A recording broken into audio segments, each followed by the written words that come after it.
All right, hello everyone, it's mysticjuicer back with some more Yomi action. We've got myself versus sharpobject, IYL 5 Grand Finals. This is a first of 4, best of 1. Whoever wins this wins the whole enchilada. The whole season's been leading up to this. Going in with Trock. So in terms of picking a character, I knew that sharpobject would be likely to lead either Geiger or Gloria. Those are the characters that he is most deadly with. I don't mind Trock versus Gloria, and I actually don't mind Trock versus Geiger either. I think it's a challenging but relatively good matchup for Trock. So that was the decision-making process. So the opening gambit we're going to play is we're going to try to block as many times as possible. We're going to try to get 2 attached blocks so that we can activate Beast Unleashed. We've already got 2 aces in hand at the moment, which is fantastic. We get our first block up. Get a king out of his hand, which is also very nice for us. And we're doing okay in terms of our main goal is going to be to try to not die, get 2 attached blocks, and try to keep Geiger's hand as low as possible. So we're going to need to do a little bit of punishing of his down back. So we need to be throwing occasionally. But we also don't want to throw into any of his big normals where he can convert into relatively good damage and also gain a hand size. Okay, king into king. His king slightly more effective than mine at winning combat. Puts me down to the ground again. We've blocked with 2 6s.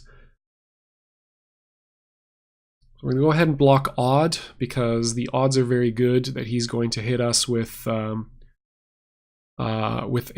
odd attack rather than an even one. He has a natural straight off of 5, 6, 7. 5 also protects against Wake Up King on my part, so strong likelihood that he would go for that over an even attack. Evens he could start off with would be just a 2. Or he could open up with a 6. He's got slightly fewer even options than he does odd options. Okay, just steadily down backing. He's got a bit of a life lead here. He's managed to take 30 hit points off of us. But Trock has a lot of comeback potential. He's got a lot of burst damage in his aces. So I'm feeling relatively good about where we're at so far. Okay, goes in for one of those big blow up normals. He's going to have 9 cards in hand on the next turn. That is a pretty good mid-game Geiger hand. Obviously, Geiger, one of those characters where the higher his hand size, the happier he's going to be.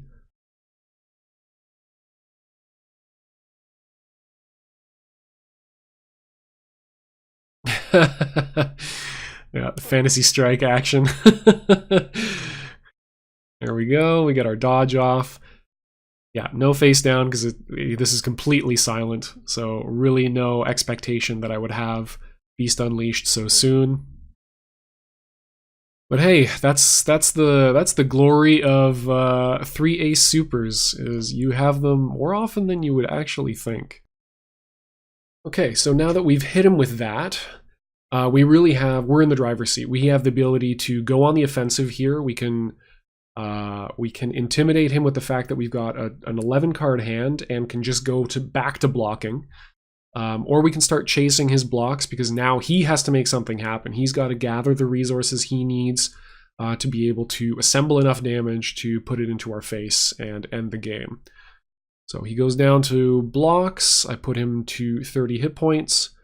And we're still well equipped to deal with time spirals. We've got a bunch of queens, bunch of jacks. We still have dominant throws all day. Pain don't hurt. Jacks really don't matter if they hit us at this point. It's actually better for us to throw or normal into them than then block them because it deals less damage and puts us in a less bad situation. We've got 2 jacks in the discard. Okay, I'm gonna pick one of them up. And now with Temporal Distortion up, we've got to be a little bit careful. We have 2 jokers, but they're actually not going to do anything for us as Blue Burst. So that's not really a tool that we can use. We can use them potentially as Gold Bursts. I'm thinking here about whether I want to knock him down or conserve a dodge. The only way he can really kill me right now is if he hits me with a throw. So I'm actually counter throwing here because I don't expect that he would go in with an attack. Luckily we catch a block, which is great for us as well. So we can deal another 15, take him down to 14, and be in a good position to close out the first game in the set. We know he has a jack still in hand. We've got 2 dodges now. Okay, 2 jacks in hand. So that is 19 damage worth of jacks. We really just want to navigate these next few turns and try to remove Temporal Distortion. I don't need to kill here, so King is an option since he's at 14 hit points. And he actually would have died to King had I been willing to play it. I just went for the safe stuff, just went for Queen, for Chip. He's at 12 hit points, so Chip is actually a consideration he needs to start making. All of Trock's face cards deal very good chip damage. We've got another Queen we can go in with. If he dodges this, I don't actually care. That is a combat win. That is an exchange that I win generally. Okay, remove the second Temporal Distortion, get him down to 3 hit points. We can have a potentially lethal setup by knocking him down with War Stomp and then playing Bull Charge. But it's possible that he has something to deal with that, so I'm just going to play safe. I'm just going to play a series of fast jacks here. No real reason to go crazy. The only thing I'm really worried about is getting quad aced, and that didn't happen, so we're doing just fine. So that's game 1, and then we will re-up. So he's got a chance to counterpick, but very unlikely that he would switch to another character. All right, into game 2. So a bit of a fluke on that one, since we started with so many aces. We're going to see a more standard game here, it looks like. We'll open up with some throws. Okay, that's a pretty good exchange. I don't mind seeing that. Throw into Jack or block into Jack is all fine in the early game. We got 6, 7, 8, which we could play as a straight, but it really depends on him throwing us, so I doubt that's going to happen. Yeah, okay. Lose to another Jack. Again, not too worried about that. Still on a 7-card hand. We've got a Jack locked. We've got a King locked. We're doing fine. We're eating a lot of damage. But that's just the way these things go. That's all right. Probably going to have to break up a straight here. Okay, yeah, we can block with the 7 or King here. King loses. The 7 would have won. We'll open up with a lot of throws in this one here. And it hasn't really paid off. Okay, so we'll try to discourage him from just spamming attacks, see if we can get a little bit of damage back. That's 2 5s gone. Hasn't shown any real indication of wanting to throw us. I've got 2 jacks, and he's already spent 2 of his own jacks. So I'm going to start feeling all right about playing them slow side up. He's been playing a fair amount. He's been mixing in a fair amount of normals now, and they will actually undercut. I think they'll undercut his queens. I think queens are 3.6. So that is a perfectly good exchange. Okay, get some chip instead. Feed him a little bit of cards, unfortunately. Do have to be a little bit careful about getting him too many cards. We want to keep at least one queen, or have ace-ace when he finally gets temporal distortion up, because we need something to threaten as a fast attack. Okay, duff a nice throw. Happy with that. We've about equalized the life totals. We still have no attached blocks, but we have indicated to him that we are not willing to just sit back and throw into a bunch of normals.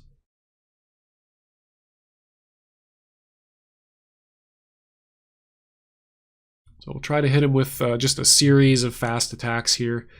The only risk here is that we won't have anything in the late game to be able to really hit him with.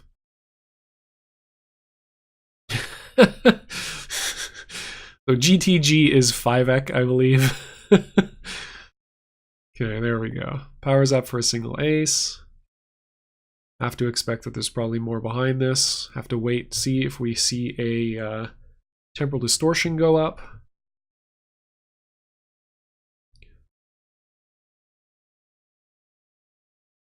Okay, yeah.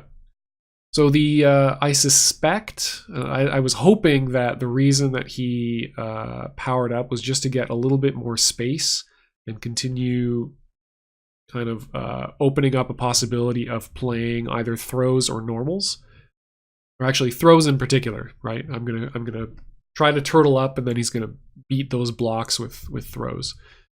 Now that he's got a whole bunch of, now he's got 3 confirmed aces online. We do have to worry about temporal distortion. Yeah, there we go. So now it's a bit of a decision between, do we want to potentially lose the entire game to a really big combo? Okay. Yeah, I think with the decision was with 3 aces in his hand, I expected him to get aggressive in some way. So he's going for the king, get the knockdown, try to beat perhaps a counter throw of some kind. Now that I have ace-ace of my own, it pretty much shuts down anything except raw AA on his part. Okay, so he's trying to find some more damage. He has, of that 7-card hand, it's going to be 3 aces and a jack because of temporal distortion. So it's a lot of damage, but if he doesn't have the 4th ace, or he doesn't have too many more spirals, he actually doesn't have a tremendous amount of damage. That is a huge combat win for me. So very happy to see 2 aces leave his hand there. Set me up nicely to try to win this late game scramble. Alright, so we should have everything we need to close out this game. We have the threat of ace-ace. He's at 28 hit points, so we don't really need to go in with Beast Unleashed. It might be good to just hold back on this. No, okay, no, fair enough. He ends up not having the Joker or not spending it there, so we're in pretty good position. Powering up for ace-ace again, but he will be on 5 cards, and we have double AA now. So question of, do we block here or do we ace-ace? Throw is also semi-reasonable. Okay, he goes for the throw. This is not going to lead into too much. The only issue now is we actually do not have a way. We are checkmated to Cycloid Revolution. As it is 0.0 speed, we didn't pick up a block. So since that's the case, we might as well go in with AA anyway. There we go. Ends up working out. Okay, up 2 games. Feeling pretty comfortable.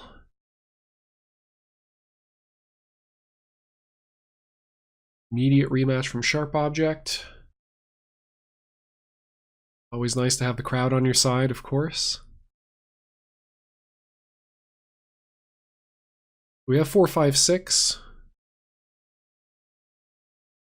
Okay, glad I didn't go for the straight there. As much as possible, actually both of the characters in this matchup are trying to not feed the other cards wherever possible. I think overall, though, Truck kind of has a better... I don't know, the moment-to-moment like combat wins matter a lot more for Trock. You can often beat Geiger in the early to mid game before Geiger really gets a chance to get all the cards he needs, if the combats go your way. Okay, we're going to get thrown here, but again, this is going to take 2 cards out of his hand, so I'm relatively okay with that.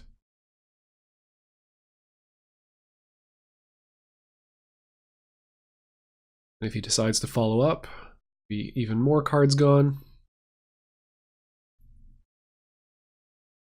We're doing okay. We've drawn an odd block. I'm going to go ahead and play that. Get 10 thrown. Again, he's got to spend more resources to make this really worth anything. 8 damage throw is pretty good, but it's nothing that I need to panic about. It's nothing I need to adjust my range tremendously for. Okay, keep him from feeling too comfortable about just pushing that button over and over again. Seems like his hand is not all that great.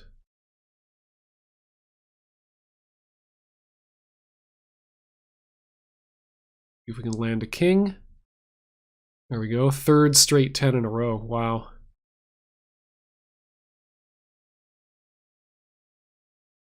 Okay, we've got a bit of a life lead.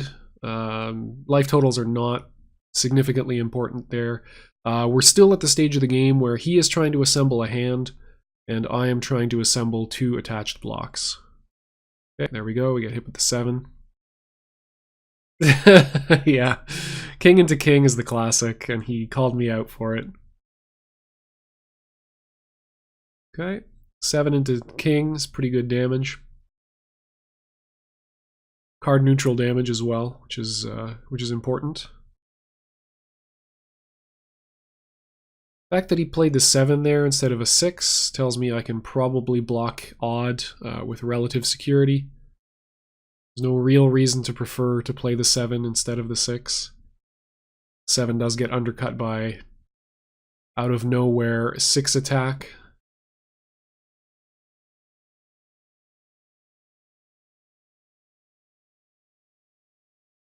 Okay. Going a little too crazy with the throws here. Yeah, just recognize that on the player cam that I'm looking at. The gun! Yeah, okay, there we go. Out of nowhere ace-ace. Pretty good. Well, now we're in a position where stray temporal distortion, or even just a couple of combat wins, are going to take it for Geiger. Sort of haven't felt the accumulated... kind of, yeah, the moment-to-moment damage hasn't been all that huge, but definitely it has added up.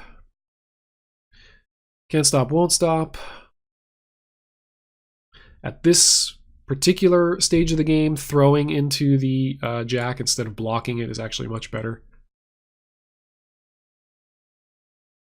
Just because 10 damage and knockdown is much scarier at 28 hit points than it is at 70 or whatever.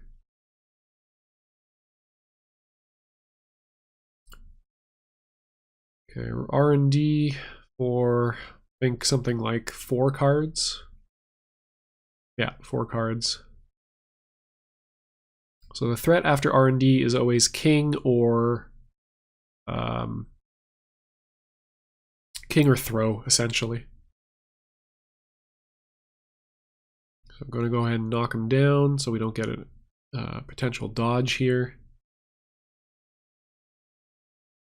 Wondering if that was really smart to do. Okay, managed to throw him. He doesn't have... He's already played ace-ace. So using the 10 there threatens the fact that I have a queen, and I'm just going to play the queen. And if he doesn't have a king or ace-ace to respond to it, then he's kind of out of luck.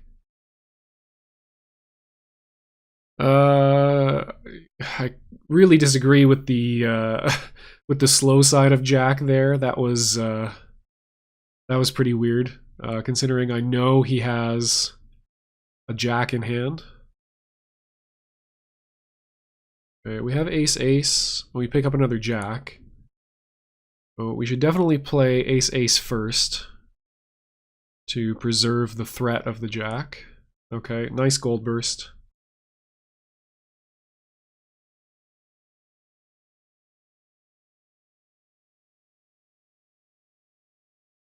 So 2 known aces in hand.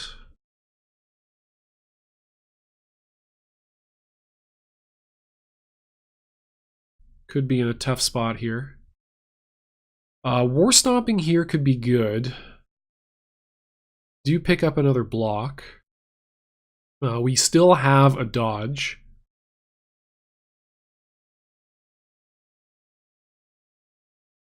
Ooh, okay, that's not going to work, yeah. Yeah, that throw there was very, very greedy. Block or dodge would have been perfectly fine, I think. And it was fairly certain that block or dodge was going to be the correct answer there. Okay, that was a really fast card play, so the skeptic in me thinks he's got a king, so I'm thinking dodge again. Could also be a very gutsy throw. Okay, yeah, dodge. Dodge is good as well. And that will be game. Any throw will do it. Yeah, fast time spiral closes it out. Okay, so 2-1. Nicely played. So you can see that the thing that won him the game there was definitely moment-to-moment combat wins. Me being very aggressive with throws was a bit of a mistake. And he got me good with a couple of cheeky 10 throws as well.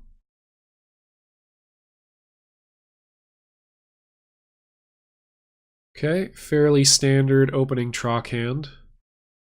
We've been pretty aggressive with throws in the early game, so I'm going to go switch up to blocks here, and that pays off.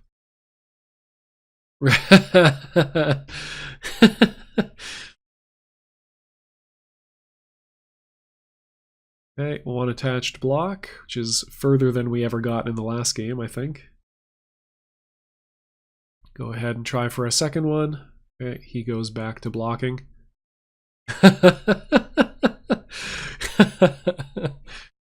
Chat going wild. Ooh, okay, this is an interesting opener here. Very early power-ups for aces. So I'm tempted to go after him with throws right away. Yeah, that's what we end up doing. Cash out for 18 damage. Typically, I don't follow up throws in the early game with Trock, but seems, I don't know, it feels okay to go after Geiger with damage where you can. Try to force things into the late game as quickly as possible.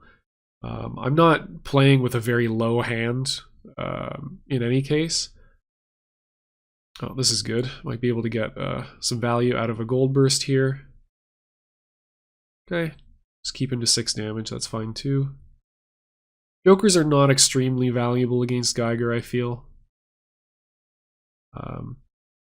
In the early game, he often doesn't want to follow up, preferring just to poke, and in the late game, they don't work as blue bursts anyway. Okay, another queen. Getting a little too aggressive with throws.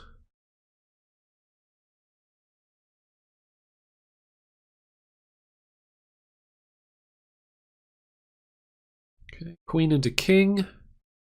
6-card hand, still has those double aces. See if we can catch. low attack. I don't want him to be able to get away with blocking. I really want to punish him going to a restricted hand with essentially dead aces in them. Okay, go for the classic again. Doesn't work out. I've got to start adjusting that. Stop following king with king. Either that or really commit to it and follow up this king with another king.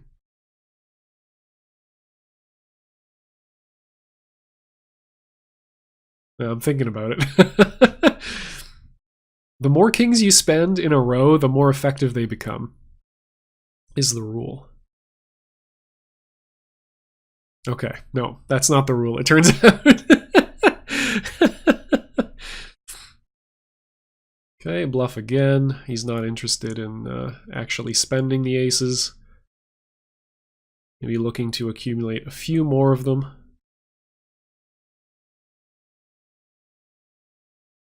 Switching to block here seems fine. Yeah. Okay, so he started the game with a ton of spirals in hand.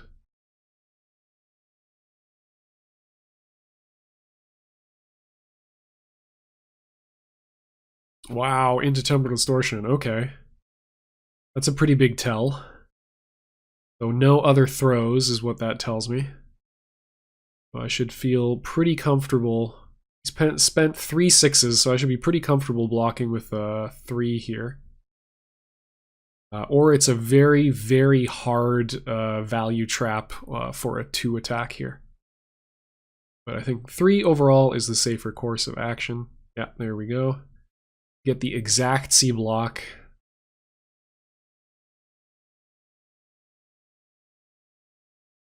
Alright, so 2 attached blocks at last. No aces in sight though, and only 2 pairs on a fairly low hand size. So not an impossible situation for sure, but not an ideal one either. Okay, this should be combo into another throw.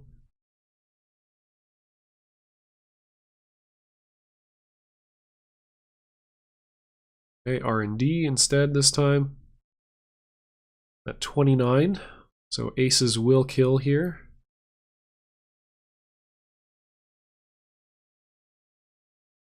Go for another block. Yeah, there we go. All right, so 2 aces diffused. He'll be on a 4-card hand. Still no real pairs or triples in sight. Very low health total. We go ahead and threaten AA and Beast Unleashed just as a thing.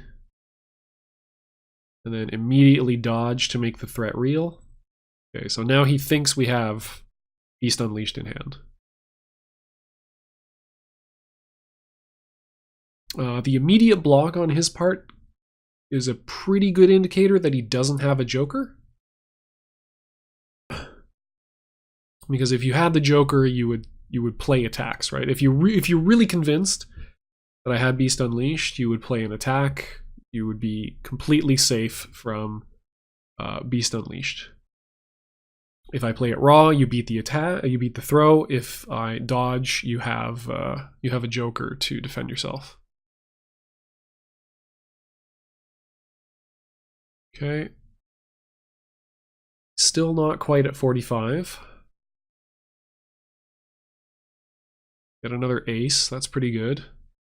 And hold on to that 10 until we have all 3 aces that we need. Okay, gets a jack back. 7 cards in hand is enough to kill, so I'm just going to play the fast jack. Yeah. The fact that he went for the throw, yeah, tells me, okay, he tells me he expected me not to have aces, queens, or jacks that I would be willing to spend there, and instead would go for a dodge.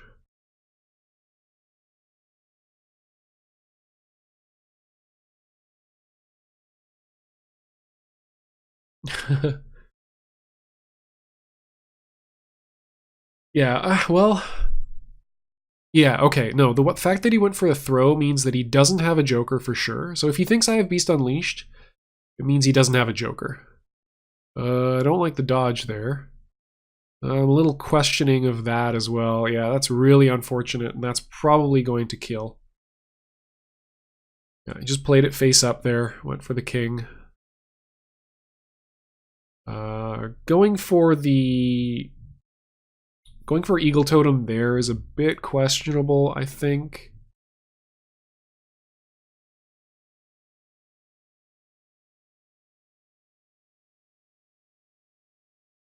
Yeah, okay, it goes for Jack.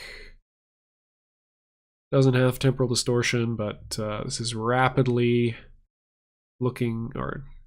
rapidly becoming a guaranteed loss. R&D again. Or something like 9.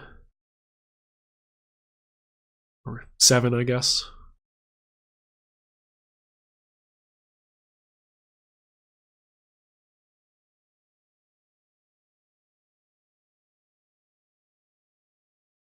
But at this point, he probably has the Joker. Yeah, at this point, it's practically guaranteed he has the Joker. He's probably in a game state where he can reasonably just push the attack button over and over and over again. And I have to put myself in a position where I'm going to spend a dodge just to get a Joker out of his hand. Might be in a position where I have to get 2 Jokers out of his hand.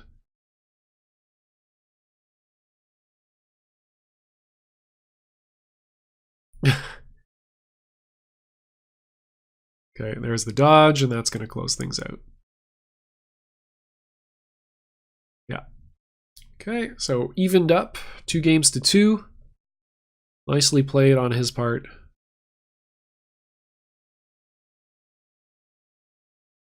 So having to think about whether I want to switch characters here.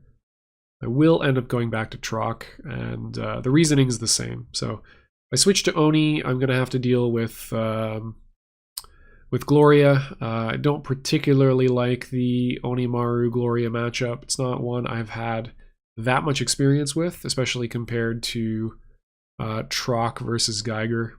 Much happier to play that. So we'll remain in the matchup.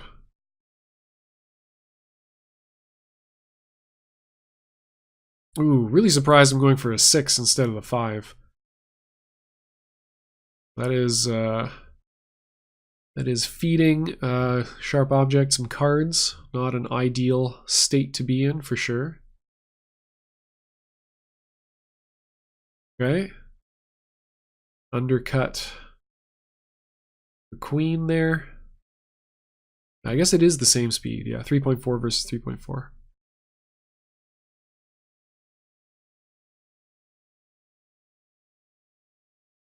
Okay, throw into a queen. Pull some cards here. No face down. Face down might have been good. The only issue is what to face down with. I don't want to face down the 8. It's a lot of good damage off a throw follow-up. I don't want to face down the 7. It's my only odd block. And I don't want to break up a pair. And I obviously don't want to get rid of any dodges, aces, or jokers. Unlikely that he would follow it up with very much, so really no reason to joker. Okay, attached block number 1.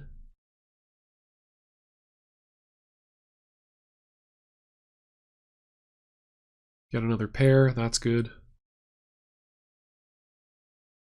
So the reason I'm 6 attacking here is I've got a single attached block. I'm hoping he goes for a throw, because I want to get the second attached block. Like the likelihood I'm going to block now is actually higher than prior to getting the first attached one.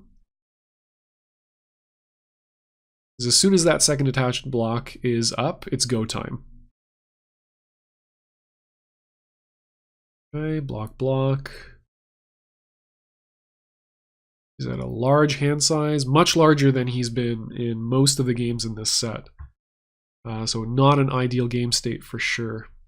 Okay, glad to block that.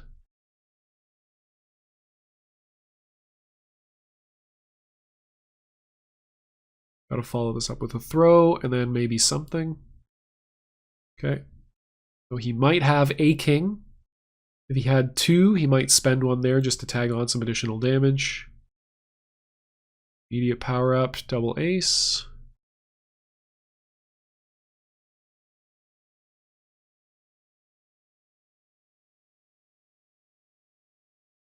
We can go for a cheeky wake up throw here. I think it's unlikely he goes for raw ace ace. And if he tries to cross up into something, okay, no, that changes things. That changes things significantly.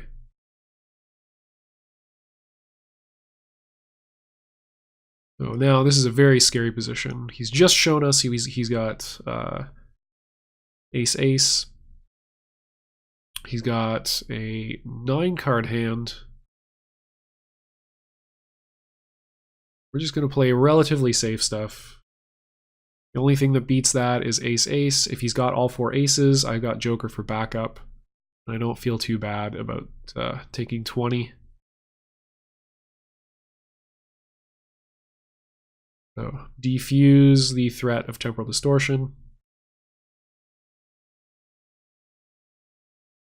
Could go for an immediate block here. Okay, only thing that beats this is a bunch of aces. Also shows him that we're not afraid to push buttons when it's not safe. It's an important thing to do. It means that he should compensate by being more aggressive with attempts to punish us. Okay, block, block. Very large hand size. As soon as I get that second attached block, it's going to be go time. We're going to have Beast Unleashed on board and tons of dodges.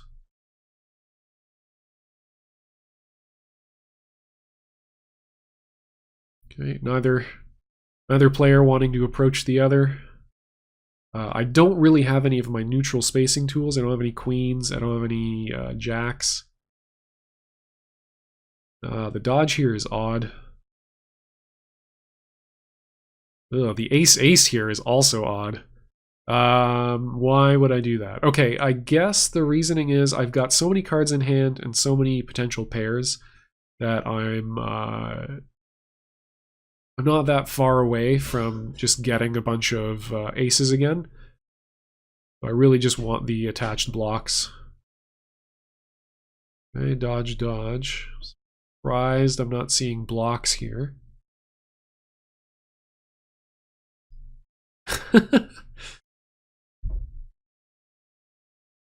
Really no reason to dodge. Like, what am I dodging into? Okay. Going for trying to confirm the aces. Doing a good job of pushing him to the late game here. Again, this is an odd decision. I'm not sure why powering up here, especially with you know, 2 of the 4 blocks, essentially 50% of the blocks in my hand. Very odd. Definitely think at this point, yeah, power up the 4s if we've already committed the 7s. That's pretty good. 3 dodges still in hand is pretty handy.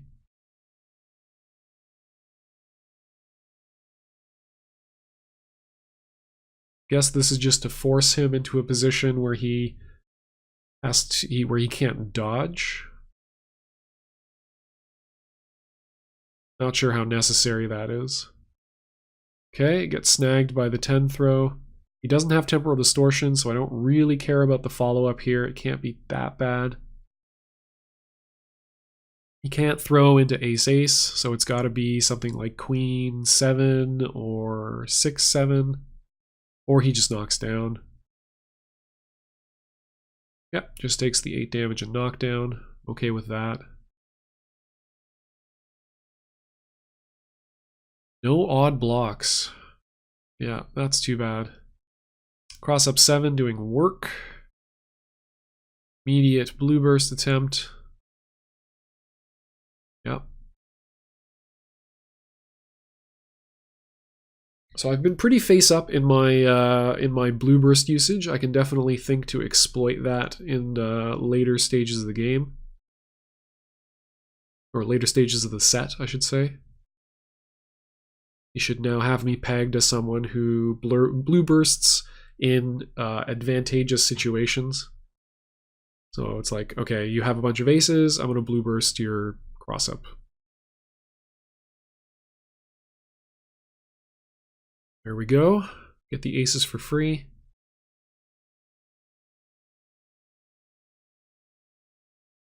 Get our second attached block.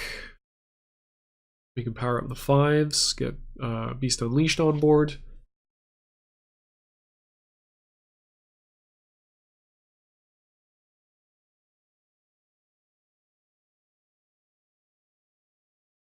I'm going to go ahead for obvious dodge here.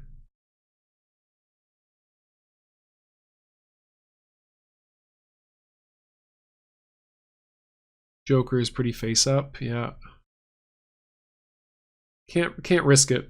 At this point, you know, you're down, or you're 2 games away. You can't take a risk on just a bluff. So this is obvious follow-up. If he's got 2 jokers, then he's got 2 jokers. But he does not. All right, so we are on set point.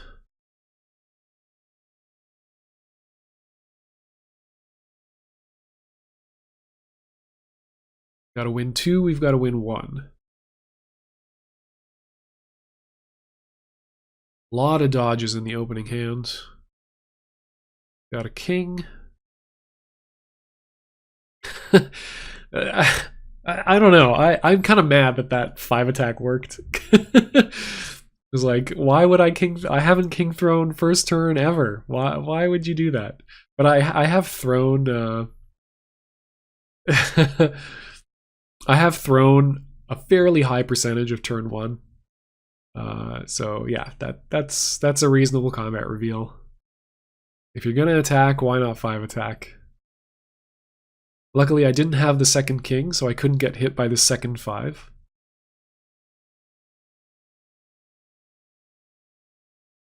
Okay, still a lot of dodges. This would be awkward for another character, but with Trock, having a bunch of dodges in the early game actually doesn't matter all that much.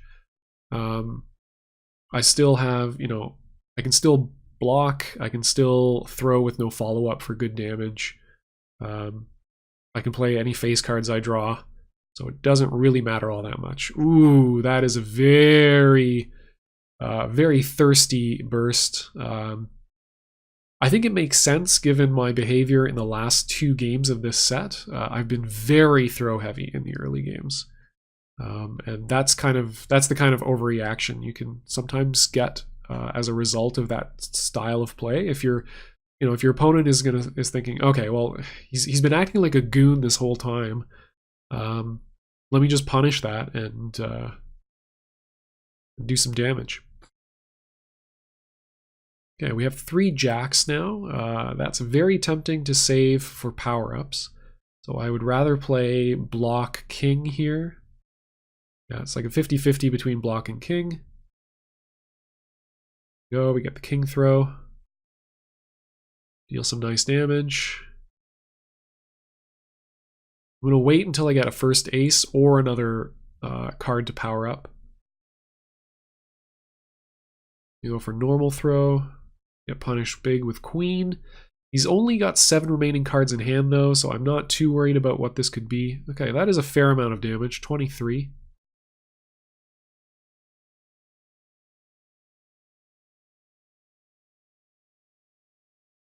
Oh. Yeah. So perfect proc play is play only face cards and aces. So yes, obviously throwing with the 3 is very, very bad. You should never do it. Okay, block the cross-up 5 attempt. Happy with that result. Really looking for that additional ace. Instead, we are rewarded with yet more 3s. We go ahead and power up these jacks. I think this is actually incorrect. Powering up for aces out of the deck means that it's actually less likely that I'm going to draw the aces. Luckily, my statistically inefficient play is rewarded, or is not punished.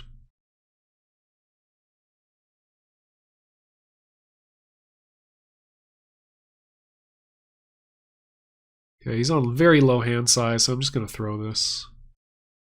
He could have gone in with a spiral here, so that's why I didn't go for Beast Unleashed. I don't want to waste that into a poke.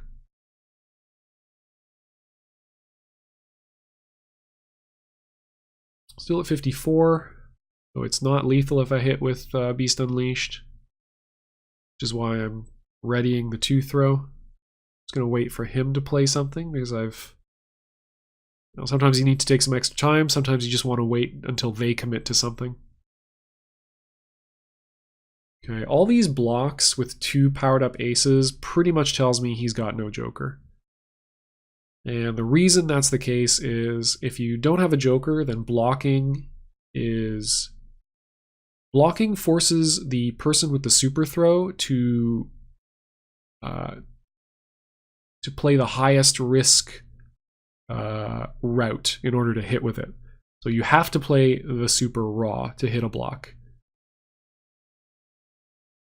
Yeah, this is heavy confirmation that he does not have a joker. Now, every turn is another chance for him to draw a joker, but it is a chance to do so. Okay, 9-card hand. Entirely possible it's not all that great a hand. Okay, goes for the dodge himself. Trying to dodge into throw just to remove the possibility of dodge from my end. Possible. Could also have something to dodge into. He could have ace-ace and just feel like he doesn't want to commit to playing it in neutral, because again, very high likelihood that I'm going to be dodging.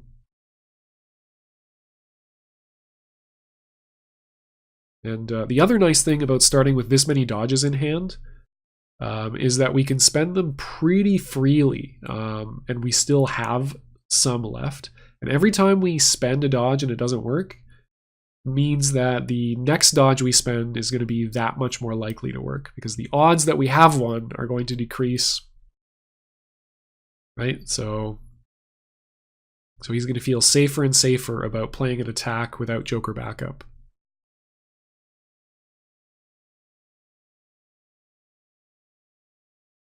Yeah, he could have a really, really powerful hand. At this point, I'm thinking, yeah, play the fast jack just in case. Okay, there we go. Now we're not in danger of being thrown for 7 billion damage, which is good. We can go back to our game plan. Pick up a joker, so we're not in danger of dying. Okay, we're back in danger of dying. He has shown he's willing to play attacks now, though. Entirely possible. Like, we're on a 50-50. He needs to attack to defuse Raw Beast Unleashed. He needs to throw if he wants to kill a dodge. Yeah, and I'm just going to bank here on the fact that he hasn't drawn a joker and is just faking it. And if not, then we'll go to game 4. But I'll take the chance at a win here. And it works out. Oh. So with that, I win IYL 5. So very, very happy with that result. This happened a while ago. You've probably already watched the recording that Leontes and Mad King made. Yes, I had a pretty insane run. I was completely undefeated through regular season, and obviously since the playoffs are single elimination, I was undefeated in playoffs as well. So pretty happy with that. Definitely a lot of luck. Not to diminish, it took a lot of effort and skill and good play and stuff, but it also, you don't go undefeated without luck. You don't win IYL without luck. So things worked out nicely this time. Yeah, going a little bit nuts on the player camera. So hopefully you enjoyed it. I will probably put together a bit of a wrap-up video / capstone on the Getting Good at Yomi playlist, just to kind of give you my thoughts on what it takes to win a tournament. What are some things you can do to improve your odds, and stuff I learned as a result of the last couple of months of play, because I feel like I made a lot of different decisions and just generally played much better this last year than I have ever before. So why not pass on some of that knowledge now that I've got the win? You guys can lab me and use all this stuff against me in future games, make it much more difficult for me to win. Yeah, I mean, I think it's important to pass on whatever knowledge and stuff that you come across. It's always kind of been a driving force behind putting this channel together and making videos and stuff, to share knowledge and technology for this game that I love so much. So yeah, we're going to keep doing that. We're going to keep recording videos. I am definitely going to try to do less commentating of my own games. I know I say that all the time, but this last couple of months, it's pretty much just been that. So I want to be more on top of finding games that other people are playing, because that's still my favorite thing to do, is commentate live Yomi with no hands-on.